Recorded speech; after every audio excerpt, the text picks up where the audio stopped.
2020 ലോകകപ്പിൽ നിലവിലെ ചാമ്പ്യന്മാരായ ഇന്ത്യക്ക് ഇന്ന് രണ്ടാമത്തെ മത്സരമാണ്. ഇന്ന് രാത്രി 7 മണിക്ക് നടക്കുന്ന മത്സരത്തിൽ നമീബിയാണ് എതിരാളികൾ. മലയാളി താരം സഞ്ജു സാംസൺ ഇന്ന് കളിക്കാൻ സാധ്യത. അനിൽ വാസുദ് അപ്ഡേറ്റ് ചെയ്യുന്നുണ്ട് സ്പോർട്സ് ഡെസ്കിൽ നിന്ന്. Anil, good morning. പറയൂ കായിക വിശേഷങ്ങൾ. Good morning S K N. India അങ്ങനെ 2020 ലോകകപ്പിൽ കിരീടം നിലനിർത്താനുള്ള പോരാട്ടം തുടർന്നുകൊണ്ടിരിക്കുകയാണ്. ആദ്യ മത്സരത്തിൽ അമേരിക്കയെ തോൽപ്പിച്ചു തുടങ്ങിയ സൂര്യകുമാർ യാദവും സംഘവും രണ്ടാം ജയം ലക്ഷ്യമിട്ട് ഇന്ന് നമീബിയയ്ക്കെതിരെ ഇറങ്ങുകയാണ്. ഈ മത്സരത്തിന് ഏറ്റവും വലിയൊരു പ്രത്യേകത എന്ന് പറഞ്ഞാൽ 2020 ലോകകപ്പ് ചരിത്രത്തിൽ ഇന്നേ വരെ ഒരു ടീമും തുടർച്ചയായി 10 മത്സരങ്ങളിൽ ജയിച്ചിട്ടില്ല. പക്ഷേ ഇന്ത്യക്ക് ഇനി ഒറ്റ ജയം കൂടി മാത്രം മതി ആ ചരിത്ര നേട്ടത്തിലേക്ക് എത്താൻ. കഴിഞ്ഞ തവണ നമ്മുടെ രോഹിത് ശർമ്മ കൊടുത്തുവിട്ട ഒരു ബാറ്റൺ അല്ലെങ്കിൽ ആ വിജയത്തിൻ്റെ ആ പതാക, ആ ഒരു ഫ്ലാഗ് ഒക്കെ തന്നെ സൂര്യകുമാർ യാദവും കൊണ്ടുപോകുന്ന കാഴ്ചയാണ് കണ്ടത്. ആദ്യ മത്സരത്തിൽ ക്യാപ്റ്റന്റെ ഇന്നിങ്സുമായിട്ടാണ് സൂര്യകുമാർ യാദവ് തകർത്തടിക്കുകയും ഗംഭീര പ്രകടനം കാഴ്ചവെക്കുകയൊക്കെ തന്നെ ചെയ്തത്.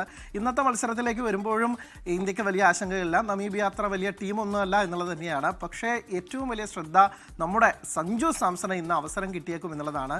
ആദ്യം ന്യൂസിലാൻഡിനെതിരായ പരമ്പരയിൽ മോശം പ്രകടനത്തിലൂടെ ടീമിൽ നിന്ന് പുറത്തായ സഞ്ജുവിന് ഇത്തവണ കോളടിച്ചത് 2020 ക്രിക്കറ്റിലെ തന്നെ 1-ാം നമ്പർ താരമായ അഭിഷേക് ശർമ്മ. അദ്ദേഹം അസുഖബാധിതനാണ്. വയറിന് അണുബാധയെ തുടർന്ന് അദ്ദേഹം കഴിഞ്ഞ ദിവസമൊക്കെ തന്നെ ഹോസ്പിറ്റലൈസ്ഡ് ആയിരുന്നു. ഇന്നലെയാണ് അദ്ദേഹം ഡിസ്ചാർജ് ആയി വന്നത്. പക്ഷേ അദ്ദേഹം കളിക്കുമെന്ന കാര്യത്തിൽ ഇപ്പോഴും ഒരു തീരുമാനം ഇന്നലെ വാർത്താ സമ്മേളനത്തിൽ തിലക് വർമ്മ അടക്കം പറയുന്നില്ലെങ്കിൽ പോലും സഞ്ജുവിന് സാധ്യതയേറുന്നു എന്നുള്ളതാണ് നമ്മൾ മനസ്സിലാക്കുന്നത്. കഴിഞ്ഞ ദിവസത്തെ പ്രാക്ടീസ് സെഷനിലൊക്കെ തന്നെ സഞ്ജു ദീർഘനേരം ബാറ്റ് ചെയ്തത് അതിൻ്റെ പ്രതീക്ഷയാണ്. ഒപ്പം തന്നെ ബാറ്റിംഗ് പരിശീലകൻ സിദ്ധാംശു കോട്ടക്ക് അദ്ദേഹത്തിന് പ്രത്യേക നിർദ്ദേശങ്ങൾ കൊടുക്കുന്ന കാഴ്ചയൊക്കെ തന്നെ കണ്ടതാണ്. അപ്പോൾ സഞ്ജുവിൻ്റെ സാധ്യത ഇതാണ്. ഒരുപക്ഷെ സഞ്ജുവിൻ്റെ വാട്ടർലൂ എന്ന് വേണമെങ്കിൽ പോലും നമുക്ക് ഈ മത്സരത്തെ വിശേഷിപ്പിക്കാം. സഞ്ജുവിന് ഇന്നത്തെ മത്സരത്തിൽ കളിക്കുകയാണെങ്കിൽ, മികച്ച പ്രകടനം കാഴ്ചവെക്കുകയാണെങ്കിൽ അടുത്ത മത്സരങ്ങളിലൊക്കെ തന്നെ സഞ്ജുവിനെ ഉൾപ്പെടുത്താൻ എന്തായാലും ടീം മാനേജ്മെന്റ് തയ്യാറാവും. ഇല്ലെങ്കിൽ അതിന് സമ്മർദ്ദം ചെലുത്തേണ്ടി വരും. എന്തായാലും ഒരു ആവേശ പോരാട്ടം തന്നെയാണ് നമ്മൾ ഇന്ന് ഡൽഹിയിൽ പ്രതീക്ഷിക്കുന്നത്. S K.